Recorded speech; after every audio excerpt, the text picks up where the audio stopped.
Further delay बच्चे।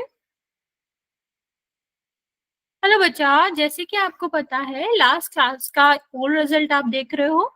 अब इसके बाद हम देखेंगे कि लास्ट क्लास में हमने पढ़ा क्या था। लास्ट क्लास में हमने बात करी थी कि किस तरह से हम आपका क्या कर सकते हैं, एबीसी कोफिशिएंट को पता कर सकते हैं किसी भी इक्वेशन में, या आप ये कह लो कि आपको स्टैंडर्ड फॉर्म के बारे में या फिर मानक रूप के बारे में पता चला था कि मानक रूप क्या होता है किसी भी समीकरण का। तो बच्चे, जब हम मानक रूप की बात करते हैं तो हम किसकी बात करते हैं कि जो हमारे सारे के सारे इक्वेशंस होने चाहिए, समीकरण होने चाहिए, वो किस रूप में होंगे, वो सारे के सारे आपके ए एक्स स्क्वायर।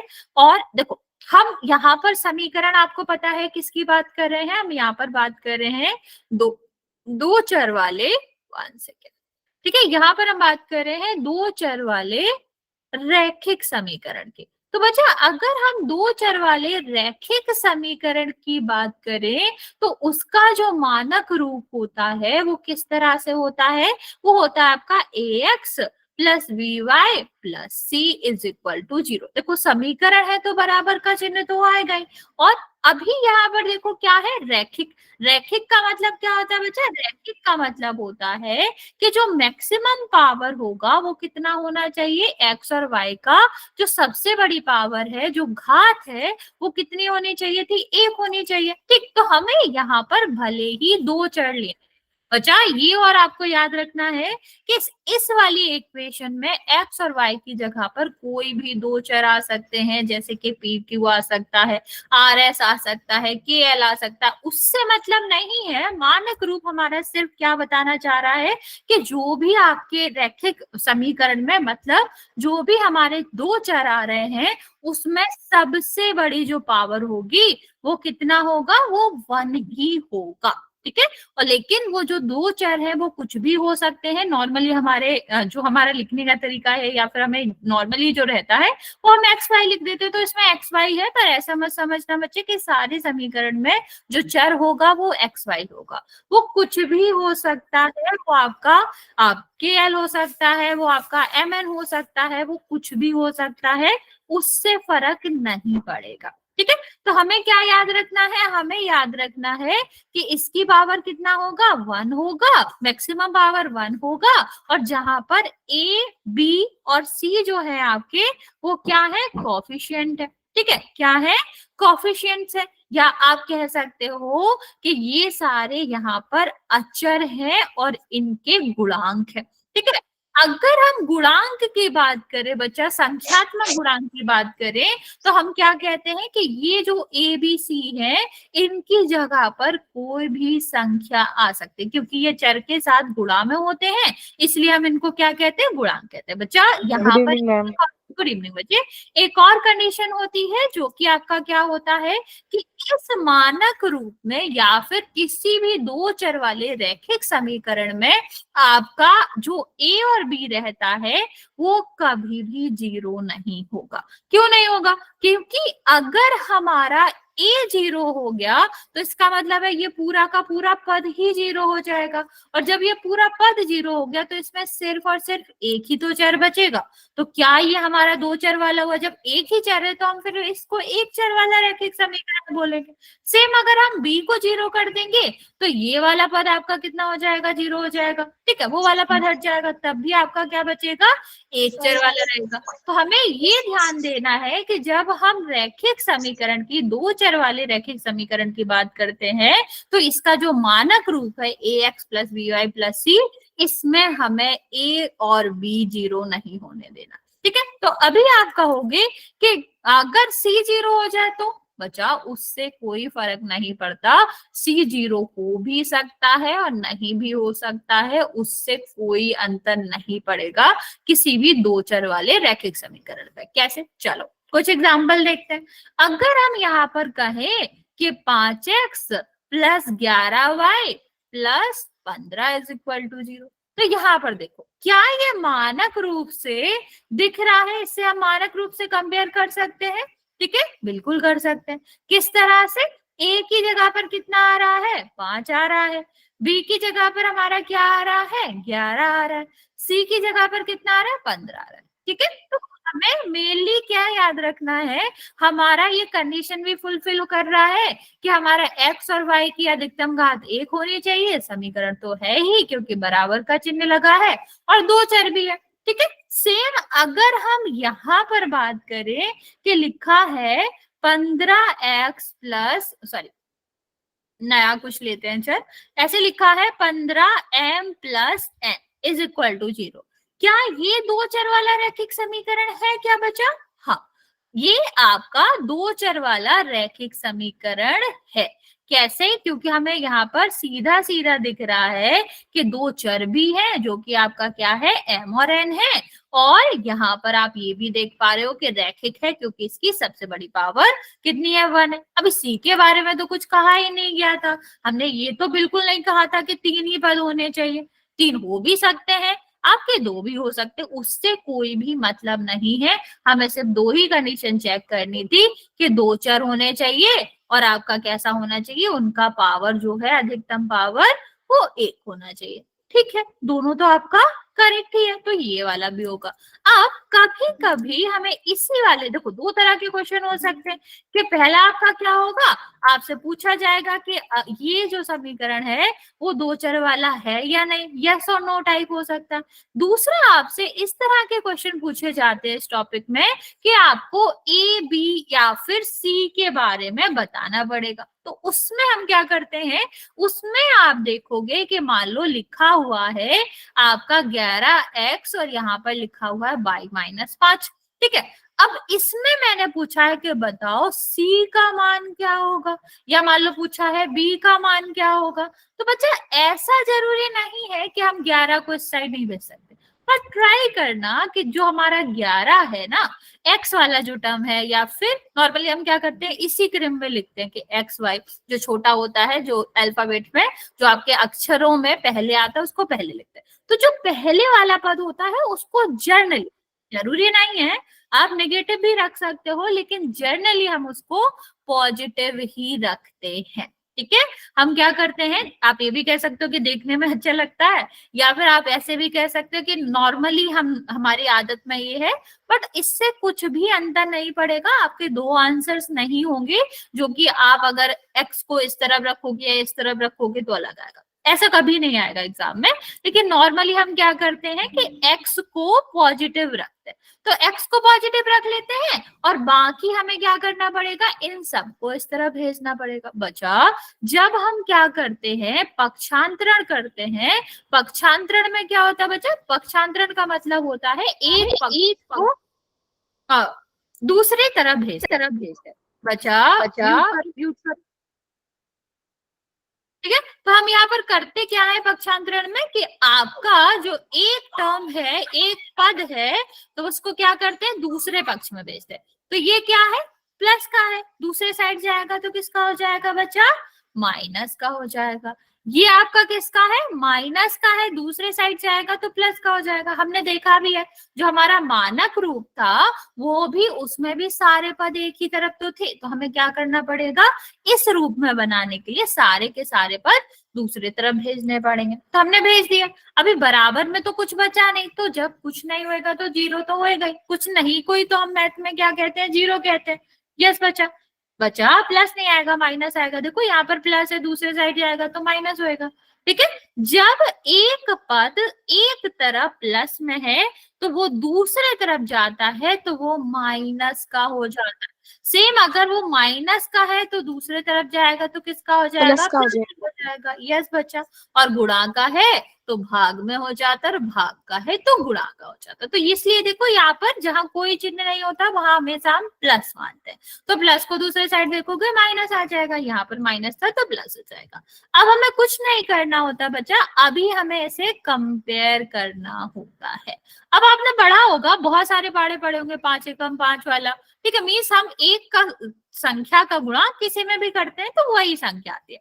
तो नॉर्मली अगर आपको किसी भी चर में संख्या ना दिखे तो आप क्या कह सकते हो कि वहां पर एक होगा। तो यहाँ आप कंपेयर करो, हम जब कंपेयर करते हैं, जब हम तुलना करते हैं बच्चा, तो एक्स वाई जो होते हैं वो कभी ऋणात्मक नहीं होते, सिर्फ संख्याएं ही ऋणात्मक धनात्मक होती हैं। इसलिए जब हम संख्याओं की बात कर रहे होते हैं, गुणांक की बात कर रहे होते हैं, तो वो विथ चिन्ह आते हैं। ऐसा नहीं होगा, एक्स वाई का कोई भी चिन्ह नहीं होता, यहाँ पर जो प्लस माइनस है वो संख्या के चिन्ह होते हैं। तो एक्स की जगह या एक्स के साथ जो आपका संख्या आ रही है वो क्या है, 11 है। तो ए का मतलब क्या हो जाएगा, 11। बी का मतलब क्या हो जाएगा बच्चा, यहाँ पर आप देखो यहाँ पर कुछ नहीं है, तो हम क्या इसको ऐसे नहीं लिख सकते, गुणा करेंगे तो वाई ही आएगा। इसका मतलब है क्या बच्चा, कि बी की जो वैल्यू है वो आपका कितना हो जाएगा, -y हो जाएगा। और सी तो हमें दिख ही रहा है कि क्या होगा, 5 होगा। ठीक है, इतनी बात समझ आए बच्चे? यहाँ तक किसी को कोई दिक्कत है? जल्दी से बता दो बच्चा, यहाँ तक किसी को कोई दिक्कत है तो पूछ सकते। ओके, फिर हम एक पोल में करते हैं।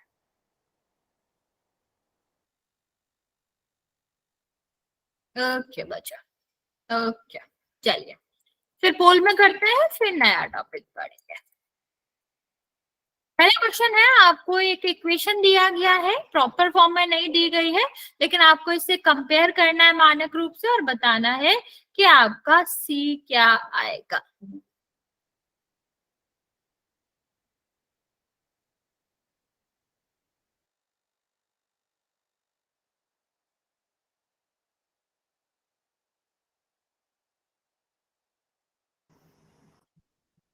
Okay, very good.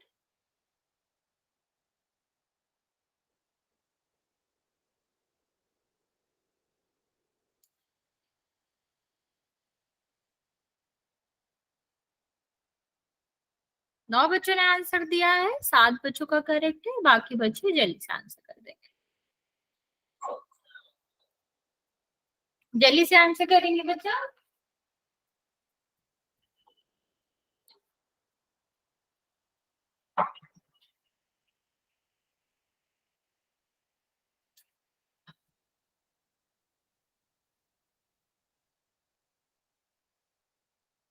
ओके, अभी भी आधे बच्चे बचे हुए हैं बच्चा।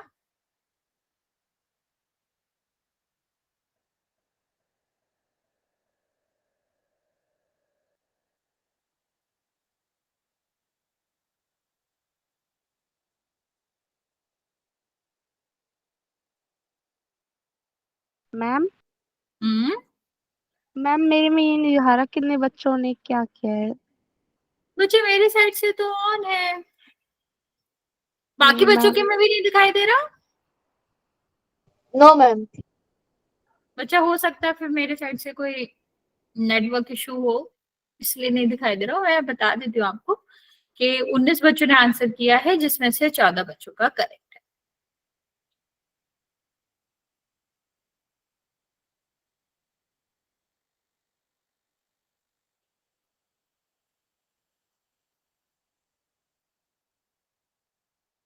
बच्चा अभी भी 7-8 बच्चे बचे आंसर करने को।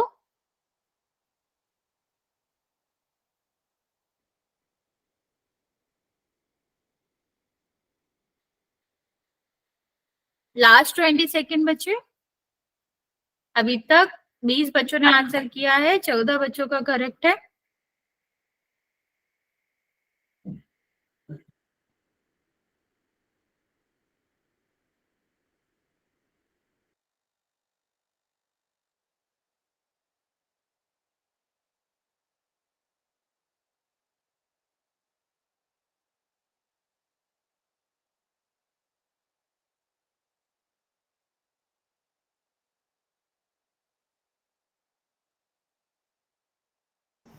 ओके बच्चे, 5 मोर सेकेंड बचे, फिर काउंट करना स्टार्ट करें। 5, 4, 3, 2 और 1। बचा सिर्फ 20 बच्चों ने आंसर किया है, जिसमें से 14 बच्चों का करेक्ट था। देखते हैं कि आंसर क्या आएगा। सबसे पहले हमें क्या करना था बच्चा, यहाँ तो आपका गलत होना ही नहीं चाहिए था। अगर मैंने दो ऑप्शन दिए होते कि 9 और -9, तो समझ भी आता कि इसमें आपका दिक्कत हो रहा है। यहाँ तो हमें सीधा सीधा मिल रहा है। सी का मतलब ही क्या होता है बच्चा? सी का मतलब ही होता है वो संख्या जो किसी भी आपके चर के बिना आ रही है, ठीक है, सिर्फ जहां पर अचर आ रहा हो।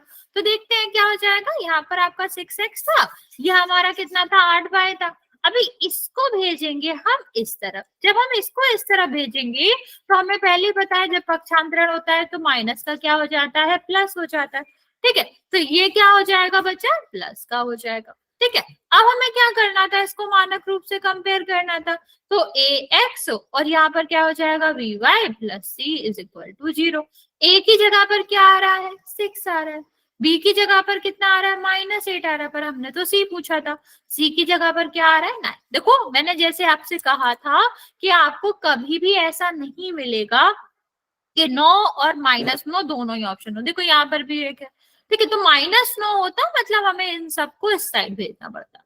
तो ऐसा कभी आपको कंफ्यूजन क्रिएट ना हो, नहीं होगा कि आप दोनों को किस साइड भेजें। हमेशा इस तरह से लिखना कि x हमारा जो रहे वो पॉजिटिव रहे और बाकी का जो भी पद आ रहे हैं वो कुछ भी हो सकते हैं, नेगेटिव और पॉजिटिव कुछ भी होंगे। पर हमें पहला वाला पद क्या रखना है, पहला वाला पद हमको पॉजिटिव रखना है। चलिए अभी इतना समझ आया बच्चे, आगे हम बात करेंगे नेक्स्ट टॉपिक की।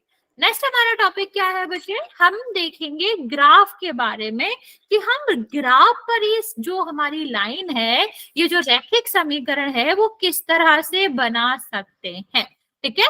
अगर हमारा दो चर वाला रैखिक समीकरण है, इसको हम किसी भी ग्राफ पर कैसे बनाएंगे। बच्चे लास्ट क्लास में हमने जब पढ़ा था, जब हमने आपका आरेख कह लो या फिर ग्राफ कह लो, नॉर्मली हम ग्राफ के नाम से ही जानते हैं, तो हमने देखा था कि जब भी हम रैखिक समीकरण की बात करते थे तो हमने देखा था कि रैखिक समीकरण का जो ग्राफ होता है, आरेख होता है, वो क्या होता है, सरल रेखा होती है। बच्चा ये हमेशा ट्रू है, चाहे आपका एक चर वाला रैखिक समीकरण हो, दो चर वाला रैखिक समीकरण हो या फिर तीन चर वाला रैखिक समीकरण हो, ठीक है। हमारा जो आरेख आएगा या फिर जो हमारा ग्राफ आएगा वो हमेशा ही सरल रेखा होगी। तो ऐसे ही हम यहाँ कह सकते हैं कि दो चर वाले प्रत्येक कोई भी रैखिक समीकरण अगर हम ले लें तो उसका जो ग्राफ बनेगा, आरेख बनेगा, वो कैसा होगा, सरल रेखा ही होगा, ठीक है। देखते हैं अब बनाएंगे कैसे, इसको ध्यान से देखेंगे। मान लो हमें एक ग्राफ दे रखा है, एक इक्वेशन दे रखा है, समीकरण दे रखा है, आपका क्या है 2x + y, जिसका हमें क्या करना है, जिसका हमें आरेख बनाना। बच्चा अगर आपने लास्ट क्लास में देखा होगा, आप लोग उस क्लास में प्रेजेंट, तो आपको पता होगा कि जो हमारा ग्राफ पेपर होता है या जब भी हम ग्राफ बनाते हैं तो क्या होता है, उसमें दो आपके क्या होंगे, दो आपके अक्ष होंगे, ठीक है। एक आपका क्या होता है, एक्स अक्ष होता है और दूसरा हमारा क्या होता है, वाई अक्ष होता है। एक्स एक्सिस और वाई एक्सिस भी कह सकते हो, हिंदी और इंग्लिश का ही अंतर। अगर आप लोग एक्स एक्सिस लिखते हो तो वो भी ठीक है, एक्स एक्सिस और वाई एक्सिस। जो हमारा क्षैतिज रेखा होती है वो हमारा क्या होती है, एक्स एक्सिस होती है, और जो हमारी ऊर्ध्वाधर रेखा होती है वो हमारा क्या होती है, वाई एक्सिस होती है। और बच्चा जहां पर ये दोनों मिलते हैं इनको हम क्या कहते हैं, इस पॉइंट को कहते हैं मूल बिंदु। और मूल बिंदु का हमने ये भी देखा था कि जो इसके निर्देशांक होंगे वो क्या होगा, 0,0 होगा, ठीक है। क्या होगा, इतना हम सबको पता है। यहां तक मैं रिपीट कर रही हूँ दोबारा, आपको जो भी नहीं पता हो पूछ लेना। हमने क्या बताया, जब हमें ग्राफ बनाना होता है तो ग्राफ पर दो एक्सिस हम बनाते हैं। एक जो आपकी क्षैतिज रेखा रहती है जिसको हम एक्स अक्ष या फिर एक्स एक्सिस कहते हैं, और दूसरी हमारी जो रेखा रहती है जो कि ऊर्ध्वाधर रेखा रहती है वो हमारा क्या हो जाता है, वाई एक्सिस या फिर वाई अक्ष हो जाता है। दोनों अक्षेस या फिर दोनों एक्सिस जहां पर मिलता है बच्चे, वो आपका क्या कहलाता है, मूल बिंदु कहलाता है। और उसका जो निर्देशांक होते हैं वो क्या होते हैं, 0,0 होते हैं। बच्चा अगर आपको निर्देशांक पता है तो वेरी गुड, और नहीं पता है तो ध्यान से देखिएगा। निर्देशांक का मतलब होता है, किसी भी बिंदु के निर्देशांक का मतलब होता है कि उस बिंदु पर एक्स और वाई जो है वो कितना है, एक्स और वाई का मान कितना है, उसी को हम क्या कहते हैं, निर्देशांक कहते हैं, जो कि हम यहाँ पर यूज करेंगे। यहां तक किसी को कोई डाउट है बच्चा? जल्दी से बता देंगे, यहाँ तक किसी को कोई हाँ डाउट है? मैम। ओके, अगर कहीं भी कुछ समझ ना आए पूछ लेना।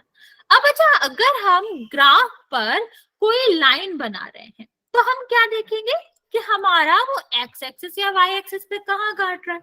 तो बच्चे जब हमने 9th क्लास में कोऑर्डिनेट ज्योमेट्री पढ़ी थी, निर्देशांक पढ़ा था, तो हमने देखा था, निर्देशांक ज्योमेट्री पढ़ी थी, तो हमें पता था कि अगर हम एक्स अक्ष पर बात करें तो हमारा क्या होता है, वाई तो 0 होता है। या सोनो बच्चा, इतना हमें पता था कि एक्स अक्ष पर, एक्स एक्सिस पर वाई हमेशा 0 होता है, और वाई अक्ष पर या फिर वाई एक्सिस पर जो हमारा एक्स होता है वो 0 होता है। सीधा सीधा ही हम कह सकते हैं, अगर हम इस तरफ जा रहे हैं तो हम ऊपर की तरफ तो गए ही नहीं। ऊपर का तरफ का मतलब, अगर हम ऊर्ध्वाधर दिशा में गए ही नहीं है तो क्या ऊर्ध्वाधर की कोई भी वैल्यू होगी? नहीं होगी। ठीक है, तो ऊर्ध्वाधर की तो कोई वैल्यू ही नहीं है अगर हम सिर्फ क्षैतिज रेखा की तरफ ही जा रहे हैं। ठीक है, तो हमने इतना आपने याद होगा आपको, वरना हम रिवाइज करा दिए हैं कि एक्स एक्सिस पर आपका क्या होता है, वाई 0 होगा, और वाई एक्सिस पे क्या होता है, एक्स 0 होगा।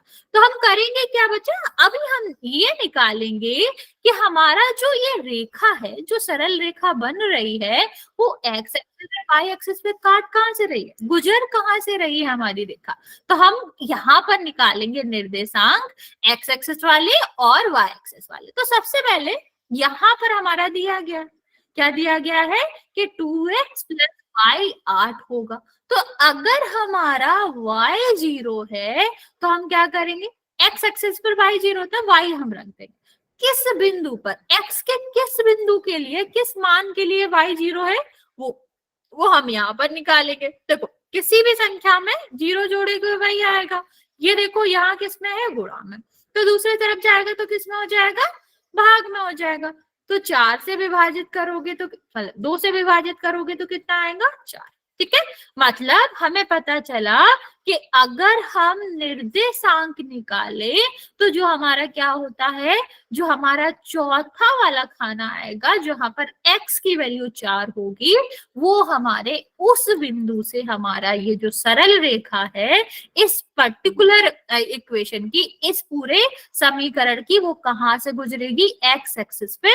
एक निर्देशांक होगा 4,0, क्योंकि x, y लिखा जाता है, y एक्सिस पे 0 होता है, तो x की वैल्यू वहां पर 4 आई। तो हमने एक चीज तो पता कर ली कि x एक्सिस पे हमारा जो रेखा है वो किससे गुजरेगी, 4,0 से गुजरेगी। इतनी बात समझ आई बच्चा?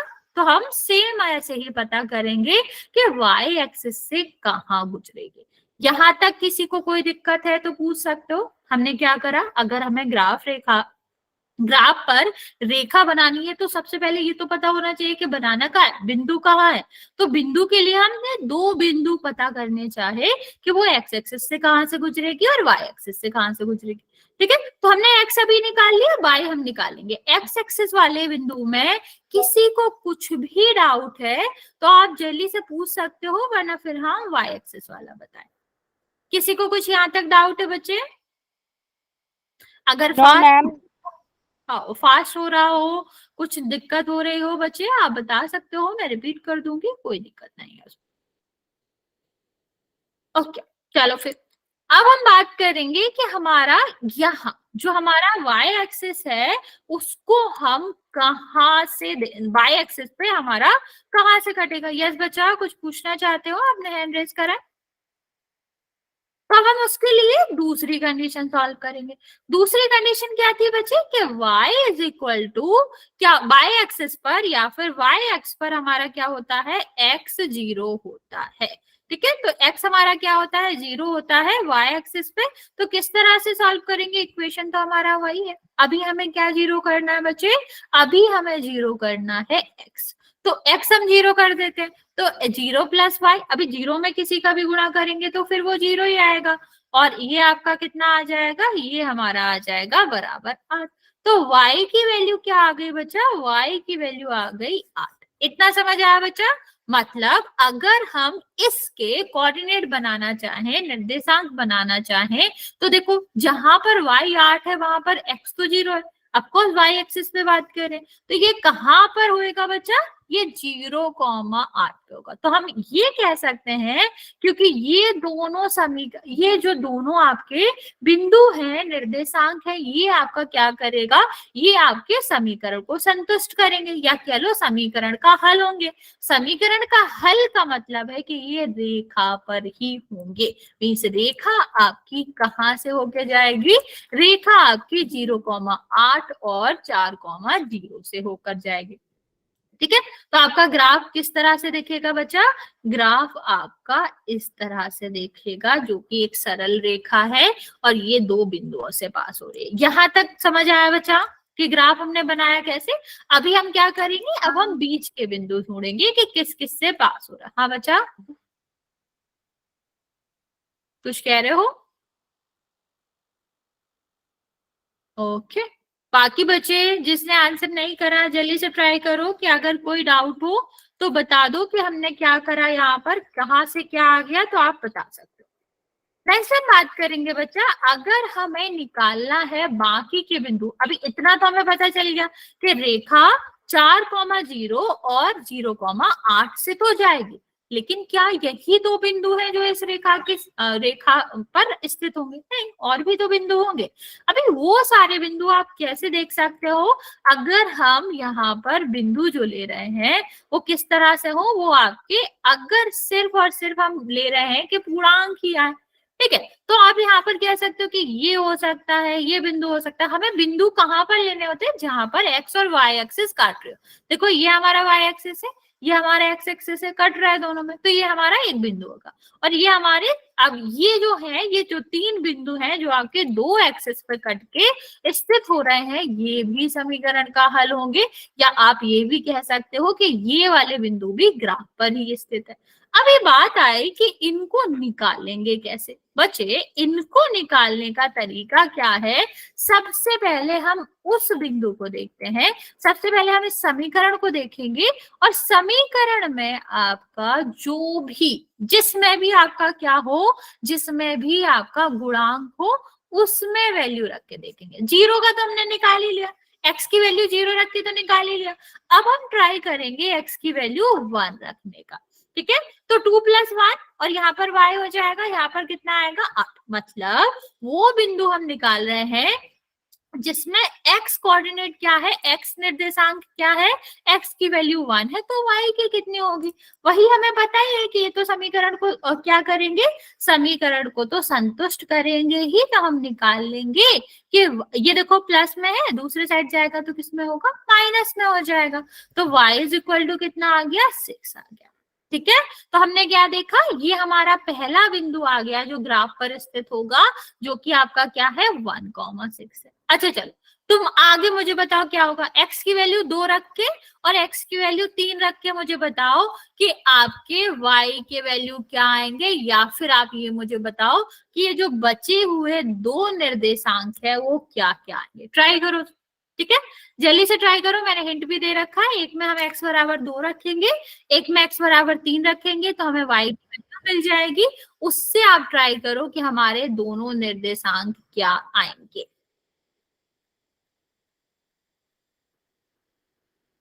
जो भी आए, गलत हो जाए सही हो जाए, उससे कोई मतलब नहीं है बच्चा, आप ट्राई करेंगे फिर मैं आपको समझा दूं। मैम x बराबर 2 रखने पर y 4 आ रहा है। ओके बच्चे, वेरी गुड। और x बराबर 3 रखने पर y 2 आ रहा है। ओके ओके बच्चा, बच्चा आपका आंसर ठीक है सतपाल की आईडी से बच्चे, लेकिन हमने कोऑर्डिनेट पूछा है ना आपसे, निर्देशांक पूछा, तो हम निर्देशांक किस तरह लिखते हैं, एक्स कॉमा वाई के रूप में लिखते हैं, तो उस तरह से आंसर देंगे। बट आंसर आपका ठीक है, गलत नहीं है, बट आपको बीच में कॉमा लगाना था बस। ओके बच्चे,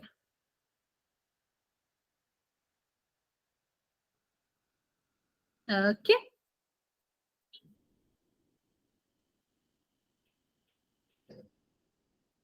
very good.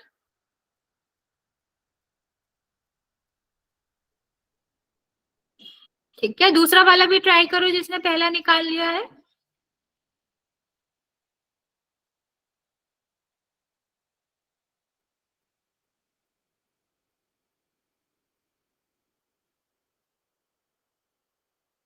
Very good.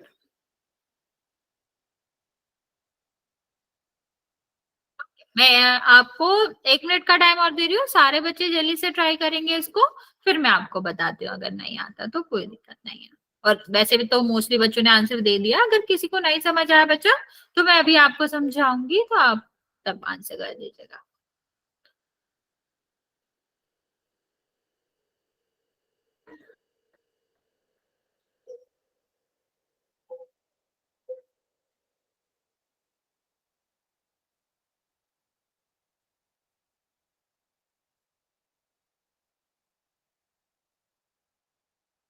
Okay, चलो चलते हैं बच्चे। क्या होएगा, सबसे पहले हम क्या करते हैं, सबसे पहले हम रखेंगे y x is equal to 2। ठीक है, तो जब हम x इज इक्वल टू 2 रखेंगे तो हम इसको फर्दर सॉल्व करेंगे। तो कितना हो जाएगा, ये हमारा इक्वेशन है, यहाँ पर हम सॉल्व करें, ध्यान से देखना। यहाँ आपका 2 होगा, यहाँ आपका y है, यहाँ आपका 8 है। ये देखो कितना हो जाएगा, 4 plus Y is equal to 8। और यहाँ पर देखो 8 माइनस 4 हो जाएगा। तो यहाँ पर कितना आया, 4। मतलब x हमारा 2 था और हमारा y जो है वो कितना आया, 4। तो 2,4 हमारा ये वाला टर्म हो जाएगा। ठीक है, अभी दूसरा वाला देखते हैं। ठीक है, लाइक तीसरा वाला, जहां पर हम क्या रखेंगे, x इज इक्वल टू 3 रखेंगे। यहाँ पर हम सॉल्व करें, देखना बचे कि 2x plus Y is equal to 8 तो है, लेकिन यहाँ पर हम क्या करेंगे, यहाँ पर हम 3 रखेंगे। तो आप सीधा सीधा कह पा रहे होगे कि y इज इक्वल टू कितना आ जाएगा, y इज इक्वल टू 2 आ जाएगा। 8 माइनस 6, इसको 6 करोगे उधर जाएगा, माइनस में हो जाएगा।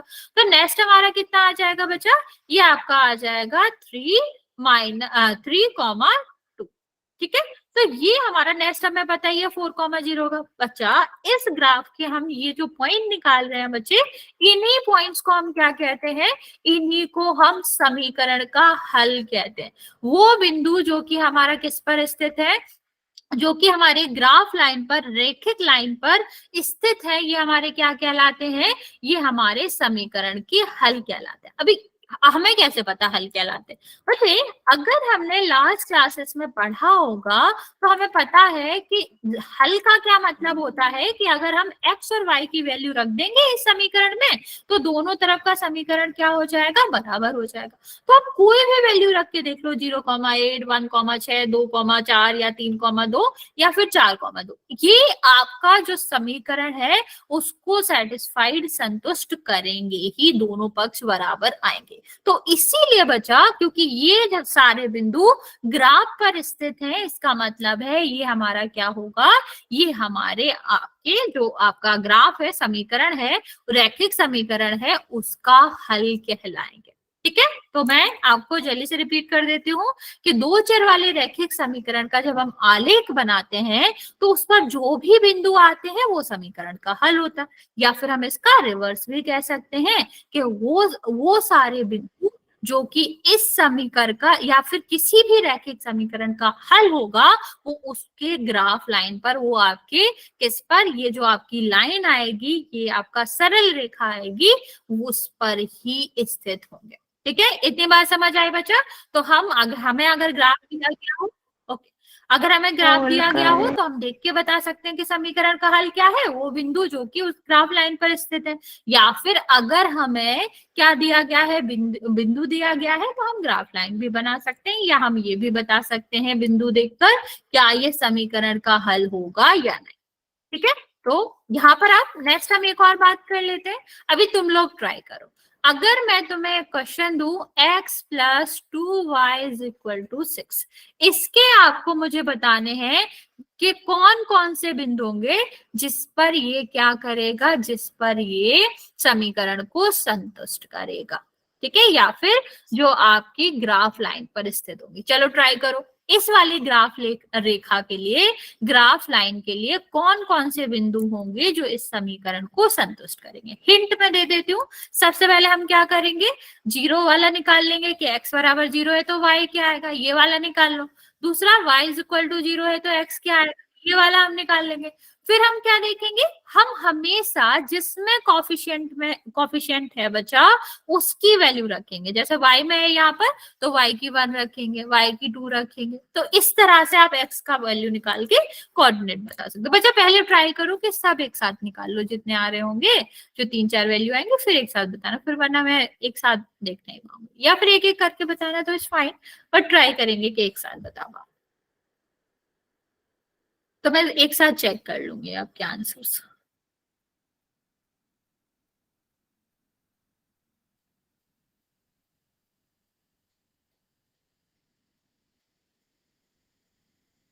Okay, very good.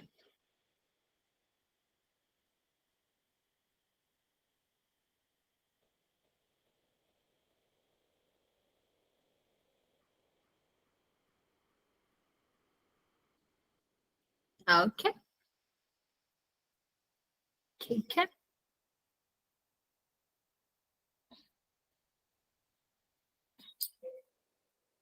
Okay,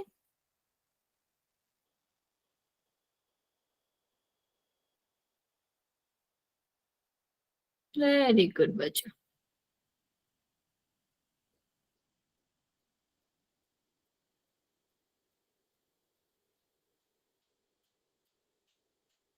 okay, बच्चा 4,2 नहीं आएगा इसमें, फिर तो वो 8 हो जाएगा। 8 तो पॉसिबल ही नहीं है ना। मतलब टोटल हमारे पास 6 ही है, तो हम 8 पॉइंट कैसे डिस्ट्रीब्यूट कर सकते हैं। हाँ, 4,1 आ सकता है बच्चा, 4,2। यस बच्चा। जय बाबा की। ओके, ओके, बाकी बच्चे भी ट्राई करेंगे जल्दी से, फिर मैं आपको इसका आंसर्स बता देती हूँ, सॉल्व करने का तरीका भी बता देती हूँ।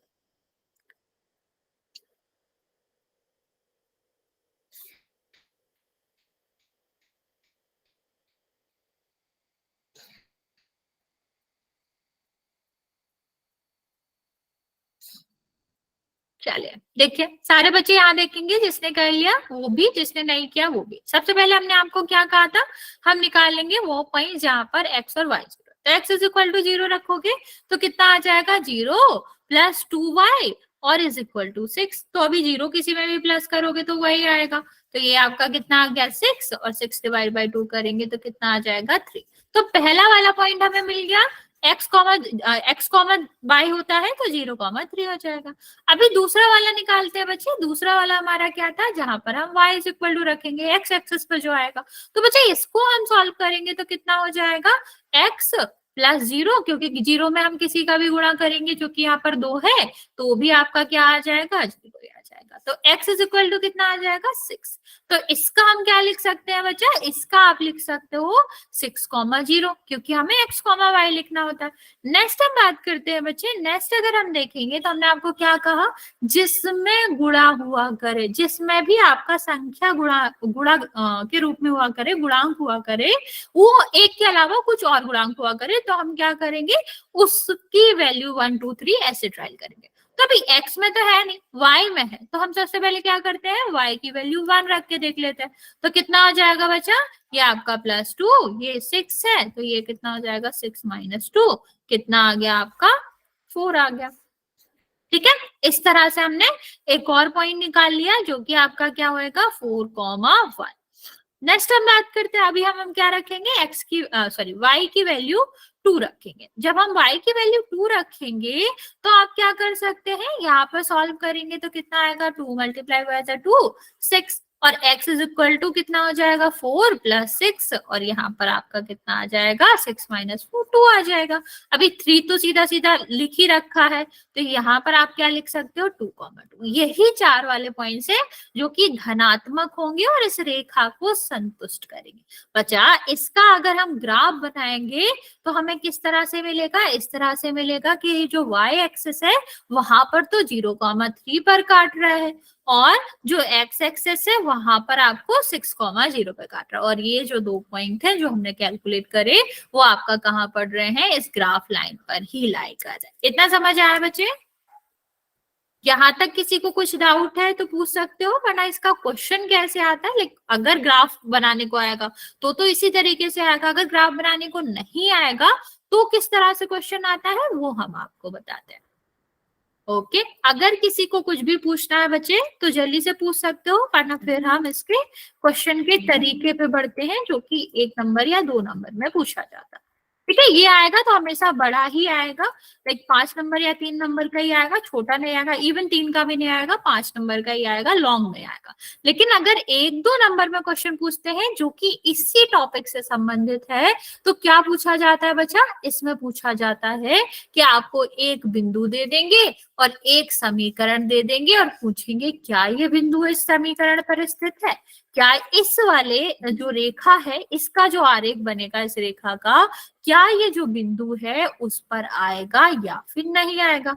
इस तरह से पूछते हैं बच्चे, हमें पहले ही पता है अगर कोई बिंदु या फिर कोई निर्देशांक किसी भी सरल रेखा पर स्थित है या फिर उसका हल है, स्थित होगा मतलब संतुष्ट करता है या हल होगा, तो हल होता है तो उसमें क्या करना पड़ता है कि जब हम वैल्यू रखते हैं तो हमारा क्या होएगा, इसके दोनों पक्ष बराबर होना चाहिए। संतुष्ट का तो यही मतलब होता है कि दोनों पक्ष बराबर होना चाहिए। अभी हमें कोऑर्डिनेट देखना तो आता ही है बच्चे कि जो हमारा पहली वाली वैल्यू होती है वो x होता है और जो हमारा बाद वाली संख्या होती है वो y होती है। तो 2 मल्टीप्लाई बाय द 3 हो जाएगा, यहाँ पर आपका कितना आएगा 3 मल्टीप्लाई बाय द 5। ठीक है, अभी तो यहाँ पर 21 है। अगर हमारे दोनों पक्ष 21 आ जाते हैं, मतलब दाया वाला पक्ष का भी आंसर 21 आ जाता है, तो इसका मतलब है कि ये स्थित करता है, और अगर ऐसा नहीं है तो नहीं करता। लेकिन यहाँ पर आपको ध्यान देना पड़ेगा बच्चा, माइनस और माइनस कितना होता है, प्लस होता है, और प्लस और माइनस कितना होता है, माइनस होता है। आपको ये सारी चीजें ध्यान रखनी पड़ेंगी वरना गलत हो जाएगा। तो यहाँ पर देखो बच्चे कितना हो जाएगा, ये 15 हो जाएगा, और यहाँ पर तो 21 है ही, इनको जोड़ोगे तो कितना आ जाएगा बच्चा, 21 और 21, मतलब जो हमारा लेफ्ट हैंड साइड है, दाया पक्ष है, वो किसके बराबर है, वो बाएं पक्ष के बराबर है। दैट मीन्स बच्चे कि जो हमारा बिंदु है ये आपके समीकरण का हल है, या कह लो ये आपका किस पे स्थित है, आरेख पर, ग्राफ पर स्थित है।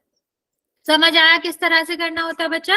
हमें क्या करना होता है, जो भी x और y की वैल्यू दी जाए, क्योंकि निर्देशांक तो x, y होते हैं, तो जब हमें x, y की वैल्यू दे रखी है, x और y की वैल्यू दे रखी है, उसको हम क्या करेंगे, उसको हम समीकरण में लिख देंगे, सॉल्व करेंगे। अगर दोनों का साइड बराबर आ रहा है तो वो आरेख पर स्थित होगा, अगर नहीं आ रहा है तो नहीं होगा। तुम लोग ट्राई करो अभी इस वाले बिंदु के लिए, क्या -4,3 ये जो 3x प्लस 3x-4y प्लस 12 जो है इस पर स्थित है या फिर नहीं, इसका आंसर आप करोगे।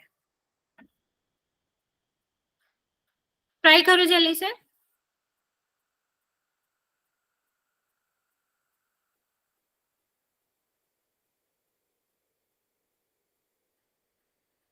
और ना आए तो मुझे बताना, मैं आपको दोबारा समझा दूंगी।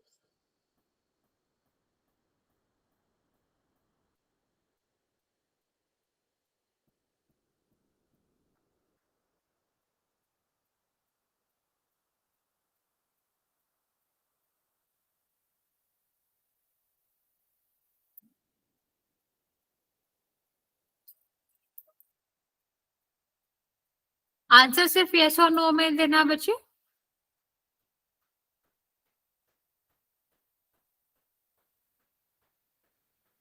ओके बच्चे, इस तरह से आंसर नहीं देना, बट यस और नो में आंसर देना। अगर स्थित है तो यस, अगर नहीं स्थित है तो नो।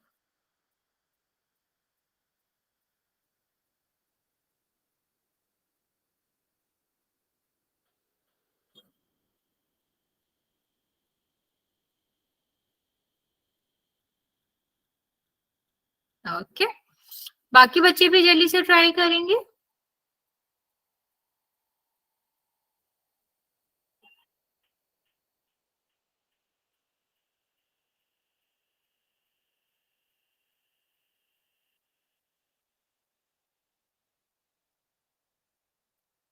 ओके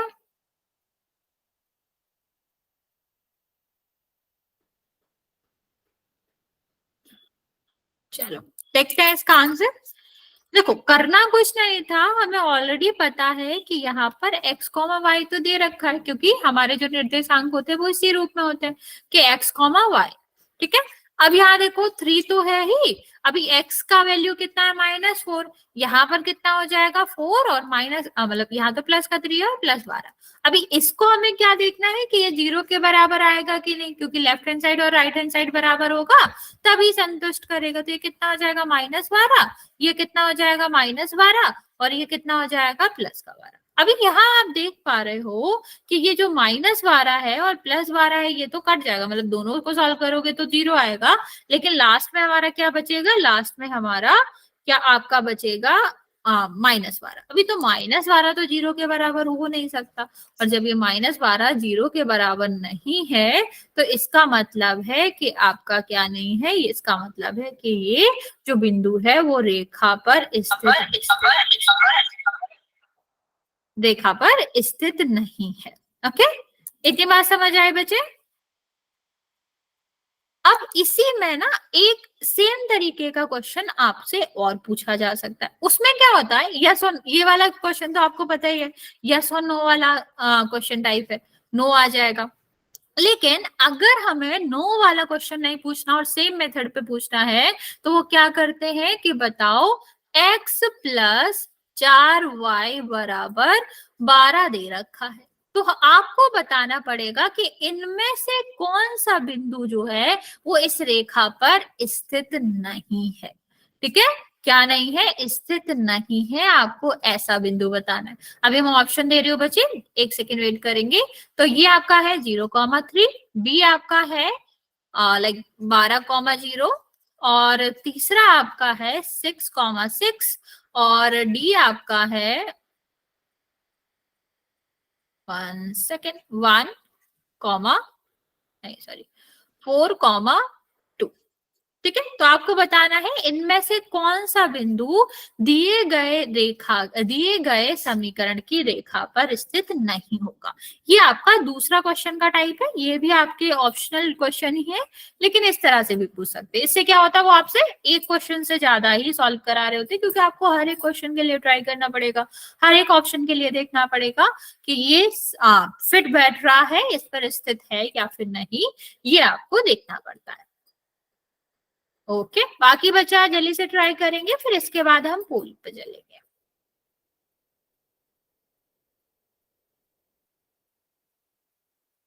ओके, चलो देखते हैं जल्दी से।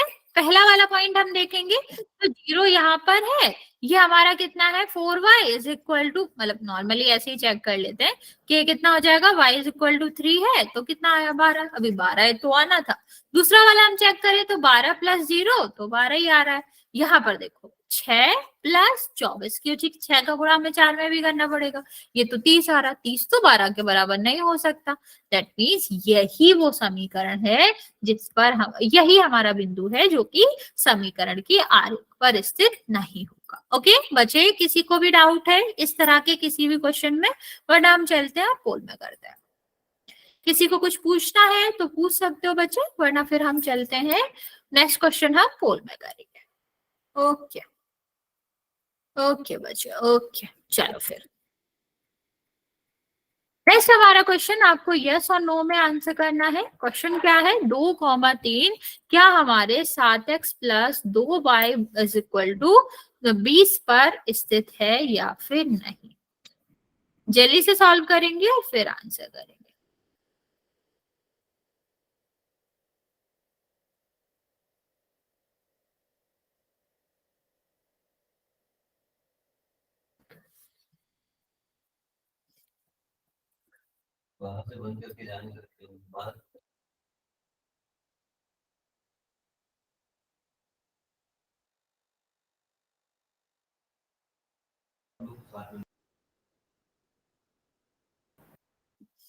ओके बच्चे,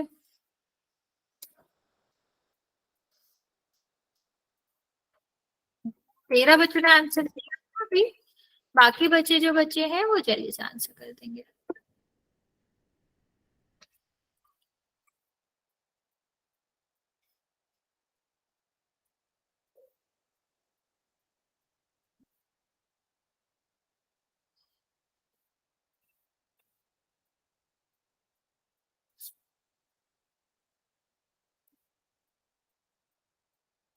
कोई लेफ्ट नहीं करेगा बच्चा, इसके बाद एक और क्वेश्चन करेंगे हम।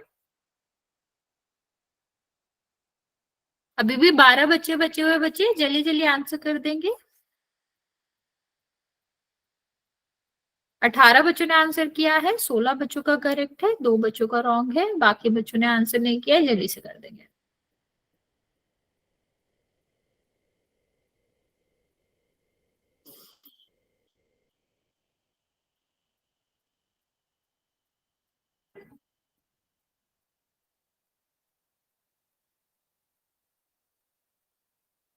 ओके, लास्ट तक मैम इसमें दिखा रहे कितने बच्चों ने क्या आंसर किया है। बच्चा मेरे साइड से ऑन है, बट मैम मेरे नेटवर्क में इशू दिखा होगा। हाँ बच्चे, मैं वही कह रही हूँ, मेरे साइड से कोई नेटवर्क इशू होगा इसलिए नहीं दिखाई दे रहा होगा। बाकी क्लासेस में तो कोई दिक्कत नहीं आ रही ना बच्चा, मतलब हो सकता है मुझे अपडेट करना पड़ेगा एक बार अगर कोई दिक्कत है तो। ओके ओके, 21 बच्चों ने आंसर किया अभी। बाकी बच्चे जल्दी से आंसर करो, लास्ट 20 सेकेंड, फिर मैं काउंट करना स्टार्ट कर रही हूँ। अभी भी 8 बच्चों का आंसर नहीं आया है।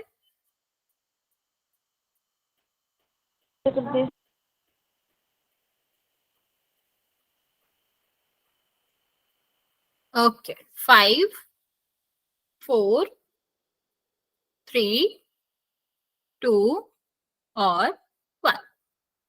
24 बच्चों ने आंसर दिया है, 21 बच्चों का करेक्ट है, बाकी 3 बच्चों का गलत है। करना क्या था इसमें, हमें x और y की वैल्यू रखनी थी। x हमारा कितना है 2 और y हमारा कितना है 3।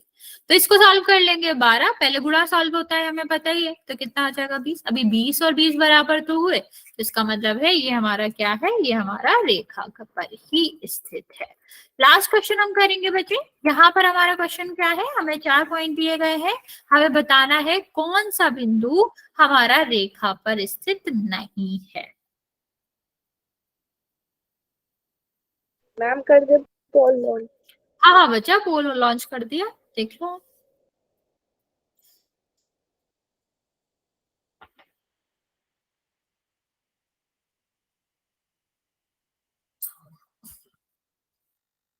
ओके, वेरी गुड बच्चा, ध्यान से करो, सारे ऑप्शन चेक करो। 5 बच्चों ने 6 बच्चों ने आंसर दिया है, 4 बच्चों का करेक्ट है।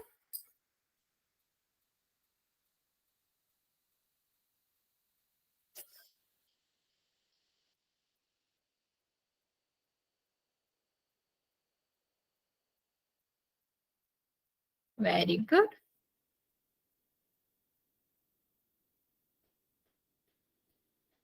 12 बच्चों ने आंसर किया है, 10 बच्चों का करेक्ट है। अभी भी आधे बच्चे बचे हुए आंसर करने को।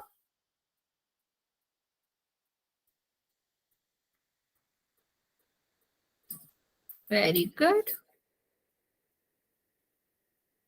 ओके, अभी 6 बच्चे बचे हुए हैं, 6-7 बच्चे जल्दी से आंसर करेंगे। लास्ट 10 सेकेंड दे रहे हैं हम आपको, जल्दी से आंसर कर दो, फिर मैं काउंट करना स्टार्ट करूंगी।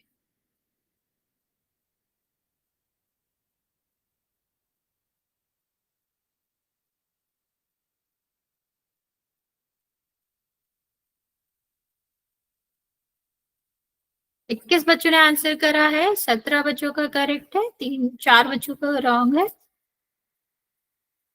चलिए, लास्ट 5 सेकेंड।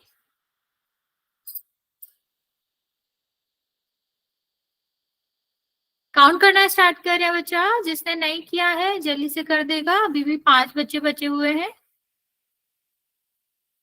4 3 2 और 1। 22 बच्चों ने आंसर किया है, 18 बच्चों का करेक्ट था। देखो, अगर हम ये वाला लेंगे तो 2 गुणा 1 प्लस 8 तो 10 आ गया। ये वाला लोगे तो 4 गुणा 2 8 प्लस 2 10 आ गया। इसको लोगे तो कितना होगा, 10 प्लस 5 15। अभी 15 तो 10 के बराबर नहीं है, इसका मतलब है ये जो बिंदु है वो आपका आरेख पर स्थित नहीं होगा। ओके बच्चे, फिर आज हम यहाँ तक ही रखेंगे। अगर आपको कोई डाउट है तो आप पूछ सकते हो, इससे आगे सर आपके नेक्स्ट क्लास में कंटिन्यू करेंगे। ओके बच्चा, किसी को कुछ भी डाउट है तो आप पूछ सकते हो अभी।